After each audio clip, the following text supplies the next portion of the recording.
Welcome to the OShow. I'm Laura Babcock, and as our first massive storm of the winter bears down on Ontario, the plight of the thousands, tens of thousands of people who are living rough, who are experiencing homelessness, who are experiencing poverty, lack of affordable housing, couldn't be more severe.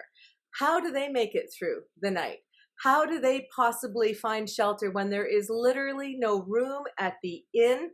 Our guest today wrote a powerful op-ed about how we need some new thinking in this new year in order to address these problems that are plaguing our cities and our province. So joining me here on the program is Graham Crawford. Graham, it's so wonderful to have you back on the show. You are an international management expert when you were in your career full-time and running your company.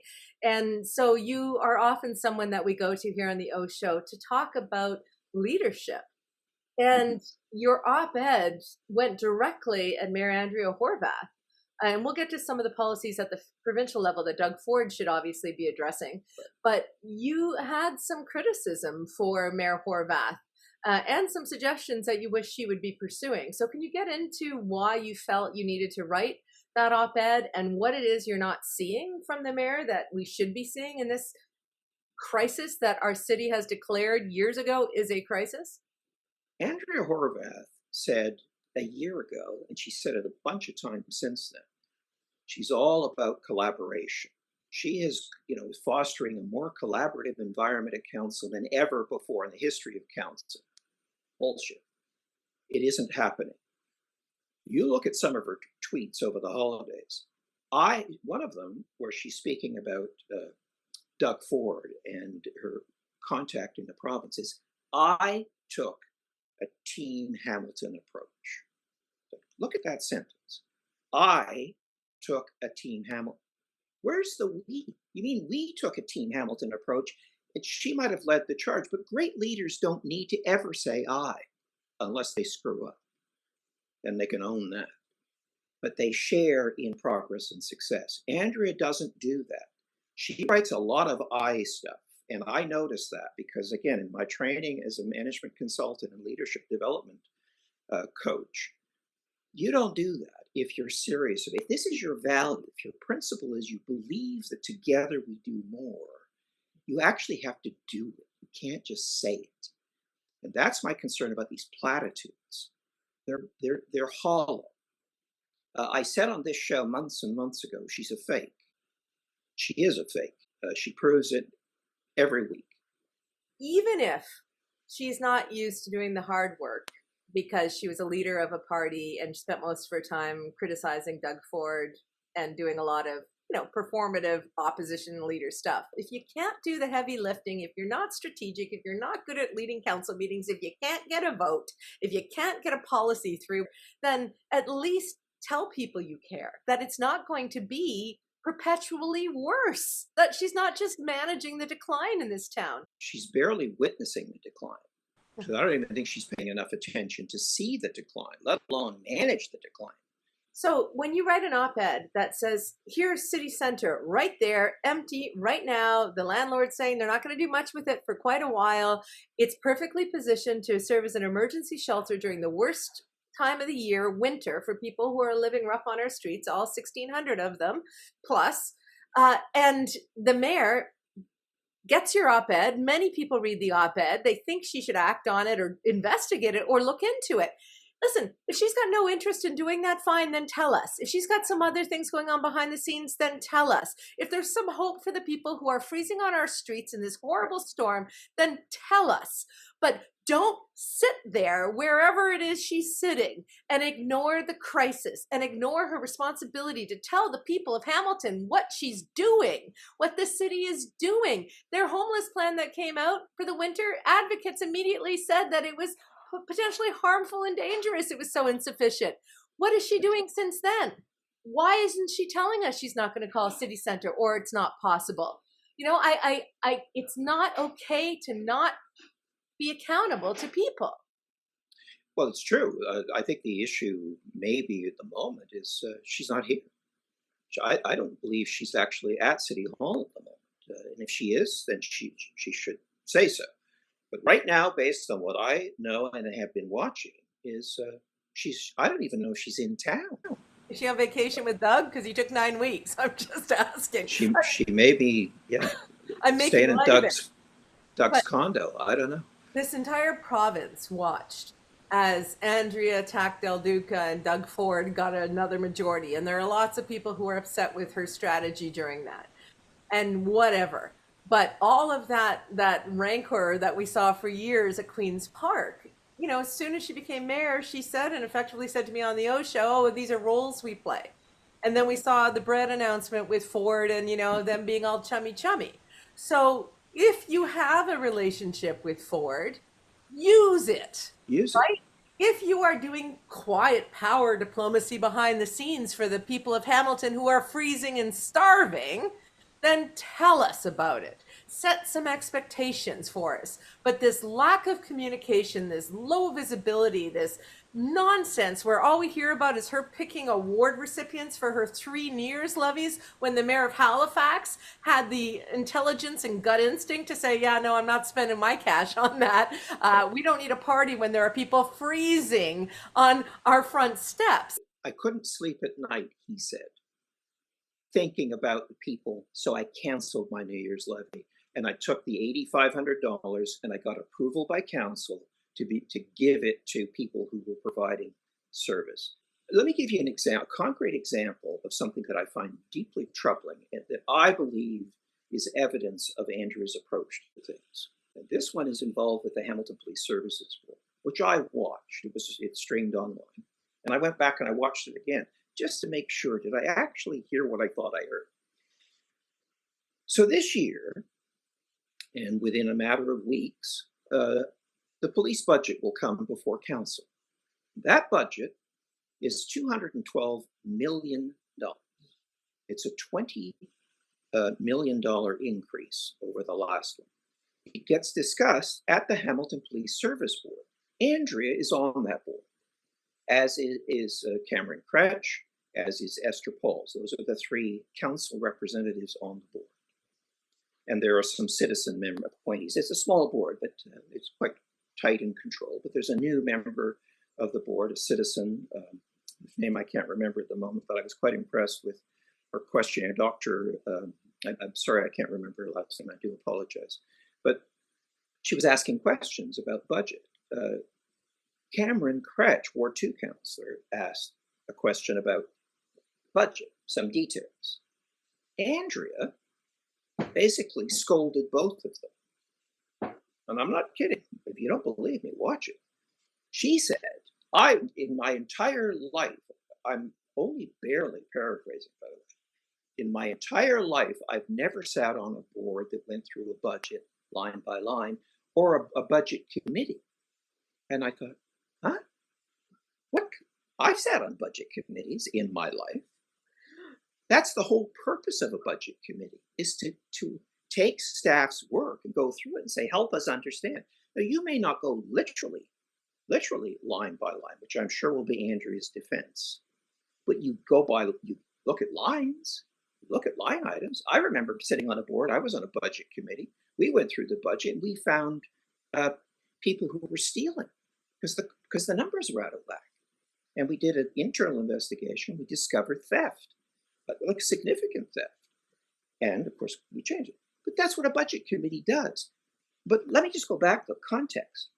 $220 million is coming to council. Andrea didn't ask a single question of the police about why their numbers were their numbers. What do you think she's going to do with council? She had her chance at the police board, asked 0 questions. What do you think she's going to stand up and fight like she pretends to do and says she does for the little guy, the taxpayer? I do this work for you. Really? If that's true, if I put those 2 together, I'm worried about saying, well, then I think maybe is it possible you're lying? Because you did this at the Police Services Board, even though this is your responsibility, and you say you're fighting for the little person. Let's see what happens when that budget comes to council. Because if she doesn't ask a bunch of questions and pushes back and says, well, wait a minute, we can't have like giant increases like this. I don't think that's going to happen. Why would it? Why would it be any different? She hasn't done it before. But look what happened with hats, the tiny shelter program. Oh, And I know I keep coming back to this, beating this drum, but like people are freezing and starving. I've met some of them recently, yeah. and I can't unsee their faces, right? Like it's a lot to see, and I hope that at least our council and our mayor see it as well, because then I have to believe they'd be doing more than they are. But when council decided to do the tiny shelter program for hats, council finally decided it after 2 years of kicking the can down the road and putting a community group through like unbelievable scrutiny. It was ridiculous, some of it. It was theater. But finally, they said, okay, we're going to do it. We're going to do it here. The councillor in that ward went down to implement the council decision, faced tremendous backlash. The mayor got a letter and a lot of backlash. And instead of getting all of council out in front of that Hamilton sign and saying this was a council decision, housing, affordable housing, homelessness is a crisis, it's an emergency, we've declared it as such. And so we are going to go ahead with that pilot in that location, and we are going to count on the good citizens of Hamilton to let this pilot try and give social services a chance to help these individuals, your neighbors, and we will try to make the area even more secure than it's previously been with an encampment there. All of that had to be said, a sign of actual leadership and commitment, and this is happening.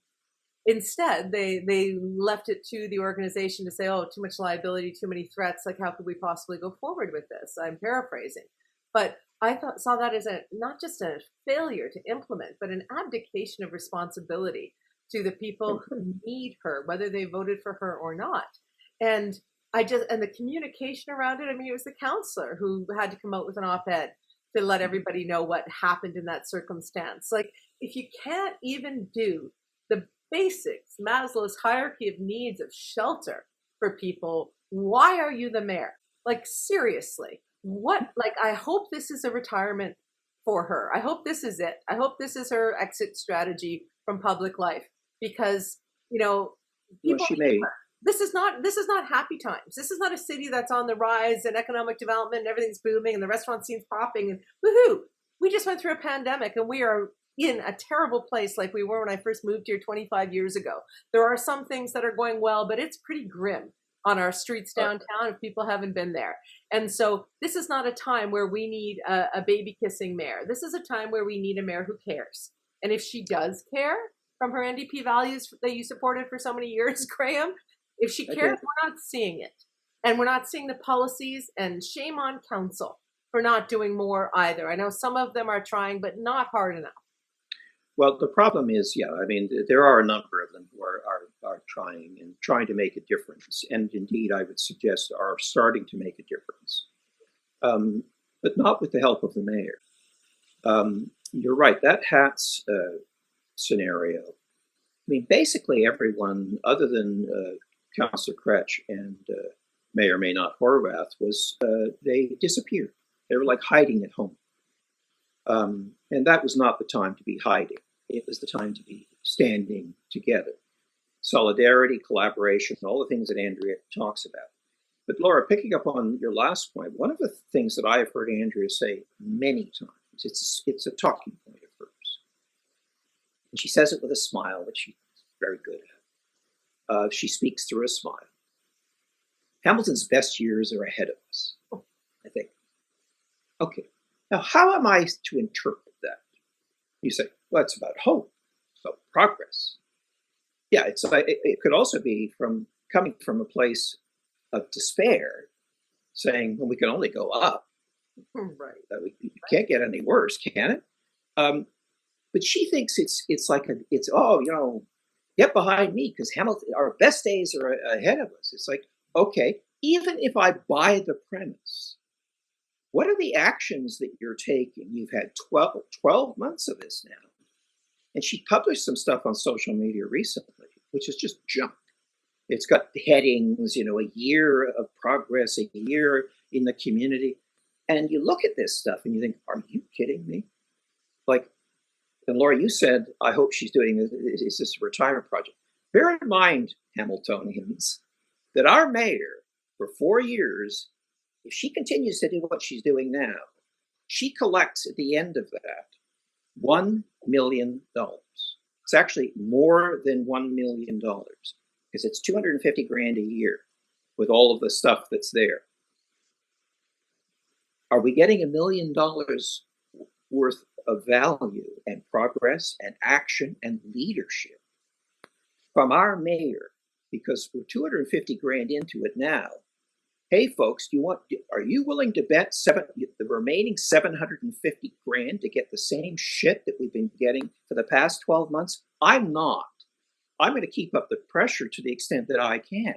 The fact is, Andrea's not going anywhere. What we can change is what she does while she's here. And the only way we can do that is to put pressure on her, because she's clearly not going to do it on her own. And it seems as if council is having trouble getting her to do it too. So they're kind of doing their own thing now. That's how I read it, based on what I see. That's not a good thing. That's not healthy. It's also not what we voted for. We voted for change, and we're not getting it. We voted for someone who would fight for Hamilton, right? You know, and she had Sheila Copps, the Hamilton scrapper, with her as her endorsement video. They were supposed to be, you know, rah Hamilton. I know people who I'm very close to who voted for Andrea and regret it because they said, well, Laura, I've known her my whole life and I thought she would fight for the city, right? And they're like, I thought at least she would do that. Despite all the other arguments in the OShow and everything else, I thought that she would fight. So she's not fighting with Ford or at Ford, which she certainly knows how to do. We're not seeing any of it. She's not. Is she fighting for ODSP? Is she saying, you know, in the next provincial budget, you need to do these things to help our city? Did she fight back around the development charges changes? Is she the Greenbelt? She only fought once we would pretty much won the battle, right? That's when she finally showed up. Why is that? You know, who was at her dinner, her fundraising dinner after the election to help her, you know, get her coffers filled? Are they part of the Greenbelt? Right? So, I mean, like, it looks terrible on levels that we haven't even explored yet. Yeah. But there are journalists looking at it. But you're asking for competence and for achievement and for progress and I'm asking for a basic fight. But you know what I think the city would take, if it's all she's got to give, is some fucking compassion. Where is the compassion? How do you post a photo of yourself in front of a tray of fancy cookies doing award nominations when the city is begging for you to care about the people who are freezing on the streets? When you have developers in other cities and visiting film crews in other cities buying temporary tents that are at least heated and safer than the dilapidated tents that are all over our downtown that people light on fire when they're warming their hands over freaking hand sanitizer to survive. And a washroom gets burnt down because of a fire in an encampment. That's what, 500,000 or some insane amount of money. And that's what we're worried about. There are people who are living in a rundown RV to survive. The guy's on kidney dialysis, and the city says we're moving your RV to dump some snow there. And does the mayor show up? Does the mayor show up and say this is insane? We have to do better. We have to follow policy, but we should do it through a compassionate lens that's responding to the crisis. I can't stand it. I can't stand it, Graham. My expectations of Mayor Andrea Horwath are nothing, but I'm hoping for some communication of compassion at this stage. And we got 3 years of this, and you better believe it. You write op-eds. I wrote an op-ed. We need a quarterback, not a cheerleader. A lot of people read our op-eds. We are not alone in our absolute flabbergasted frustration at the lack of compassion that she is communicating. She may feel it in her heart somewhere, but it sure ain't showing up on the street. Maybe. I mean, but I'm sick and tired of hearing the Hamilton is my heart. What does that mean? I mean, come on. I mean, it's fine if you had a list of great things you've done since you got into office, but this is just crap. I'm sorry, but it's so superficial. It's inauthentic, because that's another thing. I mean, she for me, she lacks. You called her fake on the OShow. I did, and there's nothing that's changed. And I also remember I put out the challenge twice. For those of you who think, oh, there's Crawford again, lying about, give me evidence to the contrary. Laura, I've done that twice now. I'm not getting anything that says you're wrong because. What they will I'm not even getting the trolls. I'm not even getting her defender trolls that I used to get. They're not even bothering. They're not because even insulting me anymore. Because they can't. Because I mean, I pay enough attention. I watch meetings, perhaps stupidly, but I do. I want. That's why you're a Citizen of the Year, my friend. You care more than most. I want evidence-based commentary, and so that's what I do. I watch and I say, well, if you said this but you didn't do that, then it doesn't mean anything. Or if you didn't say this and nothing happened. Look, here's a suggestion for Andrea. Simple. In 2024, how about for every safe photo op you post a difficult one where you show up and it isn't pleasant, but it's a key issue. Maybe that key issue is reflected in the 3 council priorities. There's an idea. You said these are the big things. Why don't you start taking stuff and showing us either progress or the scope of the challenge itself? I don't know if Andrea has been to a tour of the shelters in Hamilton. She may have, but it would be absolutely acceptable for the mayor in this crisis to say, here's what I've seen. Here's what I'm pleased to have seen. Talk to professional staff, caring staff who are making a difference in the lives of 357 people. What can we do to do that for 657 people? What can the city do? Well, indeed, indeed. Yeah. But even if it was just, okay, the next year we're adding 300. Short-term, stopgap assistance. Shelters are not a solution. The people who operate shelters will tell you that. The people who want hats, tiny shelters, don't think it's a solution. Right. Nobody thinks any of this is a solution, but it's necessary right now. It is necessary, and it is absolutely fair to say that the building of affordable housing takes years. It literally does. Even if you had $4 billion in a bag in your hand and you said, let's build them, it's still going to take probably 2 to 3 years before they open because it's construction. But that's at the other extreme. You can't just wait and say, oh, we don't have the bag of money, so we can't do anything. By the way, what I don't want to do is for people to think staff are letting us down. Staff are not doing anything. I think staff need to do a better job. I think they need to be supported by council to do a better job because they've had years of being beaten down by nasty old guard councillors. Those people are gone. They've been replaced by some people who are maybe quite similar. But there's a whole bunch of others who aren't like that. Yeah. We do have a housing strategy and a roadmap. But I think it's not quite as precise or as tight as it needs to be. It's certainly not as well funded as it needs to be. But I mean, I'm not suggesting that that's an easy fix. We're going to have to make sacrifices. But can I add one other thing that worries me a lot? In one of the things that council asked staff to do is to look at parking lots, city-owned properties, many of which are parking lots. Because that just happens to be what we've got left. Is the immediate pushback is that, residents have to be consulted on this. Consulted about what? Whether or not we let poor people live in a building on a parking lot that we own? And the answer is, yeah, that's exactly what's happening.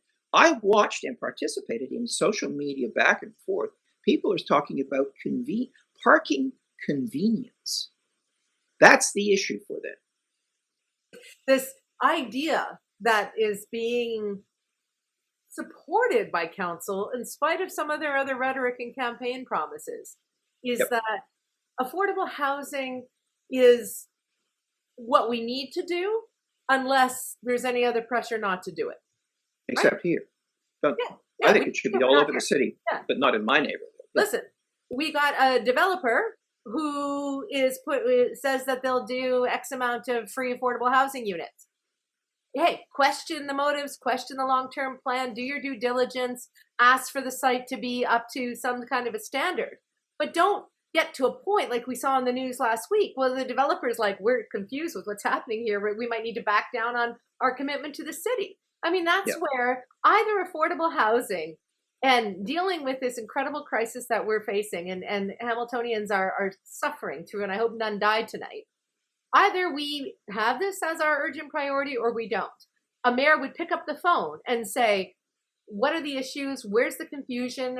Where did it break down in our communication? What about our process weren't you expecting? What variances did you ask for that we didn't think were minor? Or what, site plans do we expect that you didn't think were necessary? Like, let's figure out the problem, because the solution is necessary to achieve. Like, that's leadership. It's not easy to be the CEO of a city or the CEO of a company.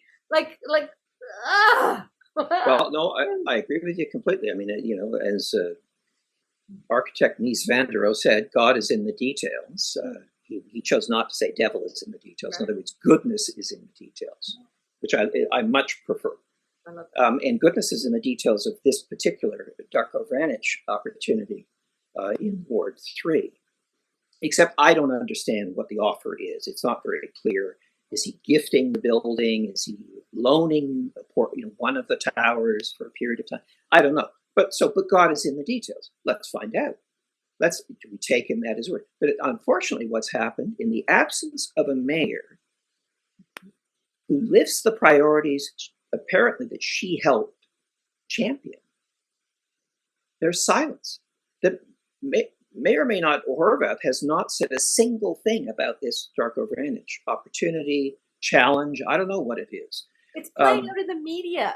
Like, what kind of leader lets that happen? Now the developer is running the public narrative. And it's like, okay, I realize it's his building and so on. But why is the developer being allowed to run the public to shape the public narrative? Well, it's easy. In the absence of any comment at all from the mayor. So I now believe we have an ability problem and a willingness problem. I realize that one shouldn't say this, but I'm starting to worry. Sorry, but is Andrea lazy? And I've really watched care, and I don't throw that out there easily. I really don't. Watch the actions. Watch the statements. I've transcribed some of Andrea's statements. She uses a lot of words and says very little. Word salad. It's painful. It's some of the worst I've ever seen. But so let's just go to this.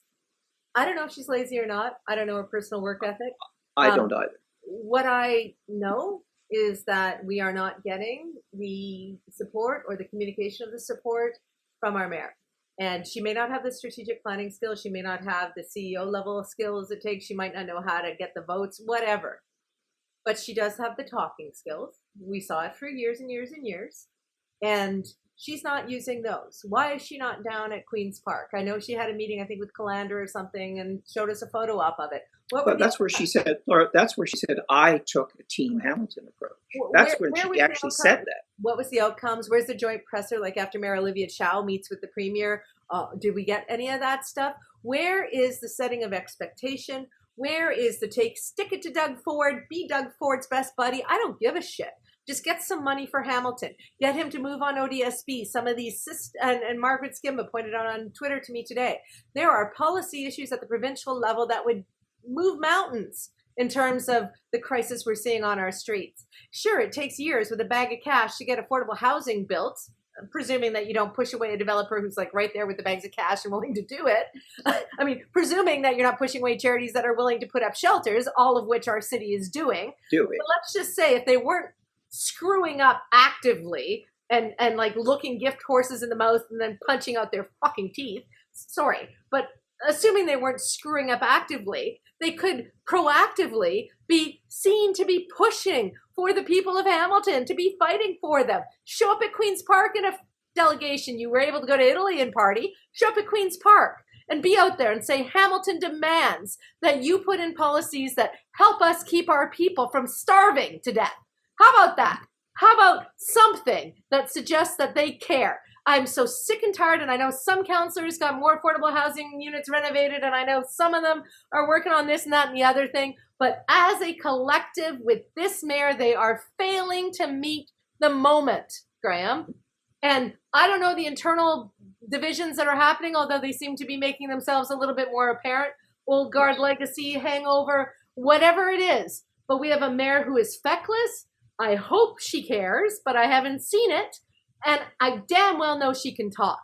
So get on the bus, get down to Queen's Park, and show this premier when he gets back from holidays that the year of sitting and waiting to see how to be a mayor is over. And now you're going to fight for the people of Hamilton every way that you can figure out how to do it. That's what I expect. Laura, I couldn't agree with you more. I think you're exactly right. I don't think she's using what is available to her, including media relations. Some of it will be theater, but there's nothing wrong with theater if it's targeted and focused. As you know, you can do this. You can be strategic when you do things.